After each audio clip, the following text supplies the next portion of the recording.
We've been raising rabbits for quite some time.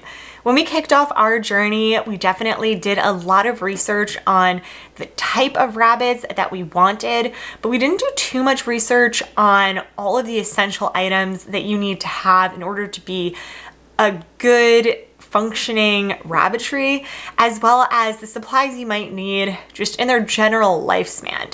As you start to keep these rabbits for years and years, you're going to notice that there's a few things that you probably would have been better off if you just had from the beginning and were using. And we've honestly tested a lot of different setups. We started off with some crazy cages that honestly, looking back, I wouldn't suggest anyone to purchase. And we've really changed a lot of the way we raise our rabbits. And since then, I've also done a lot of research on what's available. So I want to bring to you today all of the essential items that I think are key to having a really successful rabbitry that's going to make it easy for you, that's going to help automate things, and that's going to churn out some good, happy, and healthy rabbits so that you also have a great lifestyle as well, and you're providing them with a great lifestyle. So we're gonna break it all down today. And as I said, the first thing that we thought about that I think is important for you to think about is what type of rabbits you truly want to breed. Now, we knew that we were going into this wanting to get some meat rabbits for our homestead. And so we ended up getting New Zealand's and Californian rabbits, and we were planning to cross them and breed them together because they make a really great size rabbit that's going to grow to a good weight pretty quickly. And honestly, it's been quite successful. In just a couple weeks, you can turn out a really large rabbit that has a lot of meat on it. The ratio of live edible meats is very high. It's on like any other animal that's out there. It's a very sustainable animal to have on your homestead and to raise for meat because they do have a large amount of meat that's on them, and it's pretty tasty, and you can use it in a lot of different ways. You can cook them up in a lot of different ways. Not everyone is going to want these types of rabbits. You might want a different type of rabbit. There's definitely a lot of rabbits out there. So I definitely suggest that the first thing you do is actually hunker down and kind of research what kind of rabbits you want. Do you want these to be purebred so that you're able to breed them and sell them as well? Because we do that at our homestead, and it helps make a good amount of income where it can help supplement some of the food costs while still giving us excess meat that we can have at home as well and put into freezer camp. But you're gonna really wanna think about kind of what you wanna get started with, what type of breeds, and what your main goals are out there. And there's so many materials that you can look at depending on what you're looking for. I'm Danielle of the Split Arrow Homestead, and welcome to our channel where we bring you new content every week on living a more self-sustainable lifestyle and starting your own homestead. And we're so glad to have you here today. And after you actually start to think about what type of breed you want, you might want to start to think about how many you actually want. We knew that we wanted to start off relatively small, so we got 2 males and 2 females. I honestly would suggest getting more females than males because they really don't need a one-to-one connection, you know? So maybe you get 2 female, 1 male, 3, 1, depending on really how often you want to be breeding them. And we don't do a crazy amount of breeding here at our homestead. I'd say we breed them around 4 to 5 times per year. We give them little breaks throughout the year so that they can kind of catch up, rejuvenate, and then make sure that we're not really overdoing it, so they're going to tire out and not be able to last for as long. Because if you're doing more often breeds, then they're going to get tired and you're going to need to give into your stock. So thinking about that as well. So when we knew that we wanted 2 females, 1 male, it made the project a lot easier to handle. And as I said, our first mistake was actually our cages, and you're going to want to think about where they're going to live relatively very quickly. We ended up, the day we got our rabbits, we had them in little carriers, and then we ran to Tractor Supply like that day, I think that night, because it was not planned at all. And I feel like homesteading is always not planned. Sometimes you just get some animals, but I would definitely suggest pre-planning this out. Words of wisdom. And we went to Tractor Supply. We got 4 Tractor Supply cages, set them up, got them into, we had them in our basement first before we redid a stall in our barn, and then we put them in there. Now, the one thing that I really didn't like about these Tractor Supply cages was that they were really small. And if you're gonna be breeding and raising rabbits, you're gonna need a good amount of space. I like to say that you wanna have them be able to jump around and stand up pretty well to make it more humane for your rabbits.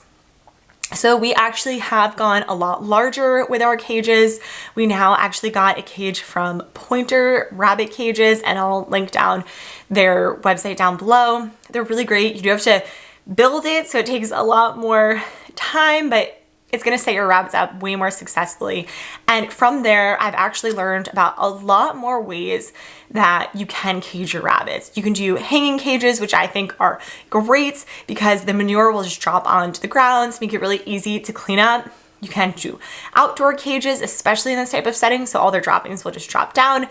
You can then pick that up, put it into your garden, and it's gonna make some great compost in the garden. Our chickens love to walk through it, kind of peck through that. It's probably one of their favorite activities, but it really cuts down on the amount of work that you have to do. There's a lot of rabbit systems out there, like really large rabbit systems. So if you want to make a much larger operation, you might want to do something like this. At one point in time, we used a rabbit hutch that you could kind of get off of Amazon, and I'll throw a picture up here of what that kind of looks like, and I hated it. It was so hard to clean. It was just not cleansly. I like when you have the droppings can actually go in underneath your rabbits, and this way it just makes it a lot cleaner because they're not jumping around in their own mess. But outside of that, there's definitely a lot of setups you can do there. There's also a very large community that is evolved around colony settings for rabbits. And the premise around this is making it so that they're given back their life in nature. So in this type of setting, you're maybe doing a full area in your barn, or you're fencing around an area outside, making sure that there's covered areas for them to hang out under if it's raining or snowing. And this lets them kind of create burials and burrows and way more go back to their natural setting. The key here is they still need to be really fenced in. Rabbits can dig really low and deep, so whatever you're gonna end up doing, you're gonna need to have wire underneath the rabbits, pretty high up on the sides, and maybe even some type of covering in case for birds and predators coming in from the top, and really creating a space that's going to be safe from them from predators. Because if you're keeping them in a cage setting, you want to make sure that they are safe and they're not a target for anyone to come and get them. Along with their home and their setup, there's a few essential items that you really need to be giving to your rabbits, and that's going to include rabbit feed. So you're definitely going to want to get something for your rabbits, and there could be something that when they're younger you feed them versus when they're older, or you might just want to change out how you're feeding them. We have the same rabbit food that we will feed to our babies or our kits, as well as our mamas and dads, and we'll just do a free-based feeding, so unlimited feed for our babies versus a portioned out containers for our older adult rabbits. And with that, you're going to need a nice feeder. I definitely think if you can do a feeder that, if you're using cages, is going to be on the outside of the cage, so you just go in, plop your feed in, a lot easier, takes a lot less time depending on how many rabbits you have. Anything you can automate. There's a lot of cool, really automated ways that you can start thinking about feeding them. Now, with feed, you're also going to need to give them a large amount of hay. We like to give them around their body size in Timothy hay every single day, and this is really good for them. It helps supplement any of the nutrition out of the feed, and it's just essential to their diets. And there's a lot of people that will do Timothy hay as well as alfalfa hay. I'll also add in any treats from outside. So if we cut the lawn, I'll put some grass clippings in there. They love a bunch of different types of leaves you can find outside. Just research, make sure that they're all safe. Any types of twigs, anything that they can kind of chew on for their teeth, because their teeth are gonna grow unlimited amounts. So anything you can help to file them down. So you can even get some wooden blocks, and I'll link down below the blocks that we use. Making sure that whatever you do get, either they're gonna be like sticks from outside or any untreated wood is going to be essential for them. Then in regards to watering, definitely providing free water. In the summer, you can give them some nice cool water. They'd probably love that. In the winter, making sure that you're filling it up with fresh water, probably multiple times per day, depending on how cold the area is that you live in. I know ours will freeze over, so making sure that we're putting in new water all the time is pretty essential. Otherwise, they're not gonna be able to get it. Outside of the deep freezing of winter though, we do have an automated watering system that anyone can kind of make. It's really easy. We have a full video on it, and it's really, really great because again, you're just automating it. So you don't have to go in every single day with a jug of water, filling every single one up. Instead, you have this system that maybe you can fill up on a weekly basis. And if you go away for a few days, you don't have to worry that your rabbits aren't going to have fresh water. Another thing that's really important is you might want to give your animals some toys or treats. There's a lot of things that you can use in your house. We've definitely used the toilet paper cardboard. They love that. We'll throw some of those in, or from paper towels, you can bunch them up, throw that in. Pine cones, they'll love to nibble on and jump around with. Any type of small plastic cups you can use, or cans, making sure that there's no rough edges or sharp edges on them. They'll love to bang around with. There's also a lot of things you can buy at the store, so that's pretty cool that you can add in to them. Now, outside of that, you want to start to think about their breeding and their lifestyle. So if you are starting to do a cage setting, you will want to make sure that you have some pads for their feet. So anything that they can kind of lay on so they have a relaxation from the wire. We use these plastic items, which I will show right now, or you can also use some tiles. I think the plastic pieces are really nice because they still have holes in them, so it doesn't get as dirty as tile, but it's a nice resting area for your rabbits. And I'd say this is definitely an essential if you're using wire cages. And when you think about breeding, something that is really essential, and you can purchase this or you can make your own, and we've made our own, and these are going to be breeding boxes. Now, again, I've definitely seen these at Tractor Supply. I'm sure Amazon has them, but they're just an area that the mama will go in, kind of make it seem like a nice little burrow. As in nature, they would kind of hide away all of their baby kits in there. They'll fill it up with a bunch of hay a day or two before they're actually ready to give birth. And then they'll keep their little kits in there, especially in the winter. This will be nice and warm for them in this area. And then as they start to get older, then you can take it out. So you don't really need this that often, just when you're breeding your rabbits, but you can definitely make your own.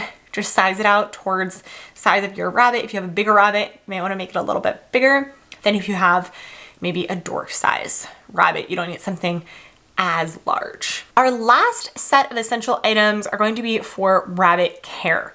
Now, you do need to care for your rabbit as if you would any other pets. And the essential items here are going to be little nail trimmers. So we trim our rabbit's nails around every 3 months, or right before we will breed, we'll check on them. And you just want to make sure that where you see their quip, it isn't too long. They will continue to grow. They don't have the ground that they're kind of scratching on that's shaving it down. So you're going to need to help jump in there, help out with that, as well as they will, during seasons, actually shed, or it's called molting. So anything that you can do to help go in there as well. You want to get a brush that you can brush them with and help get off some of that so there isn't matting and they're able to cool off in the summer, as well as it just feels really good. So those are some essentials. As you start to raise rabbits for longer, there might be things that you want to add in regards to just general rabbit health and care and creating our own first aid kits for them. But I would say these are all of the need to have items when you're getting started with rabbits.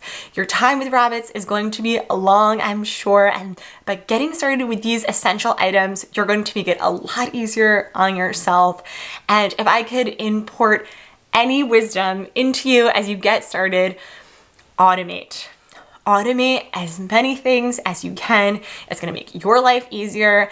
And in the end, you're going to be able to provide more and better care to your rabbits if you can automate the tasks that you don't enjoy, like carrying in water every single day. I hope this was helpful, and I'll see you guys again next time.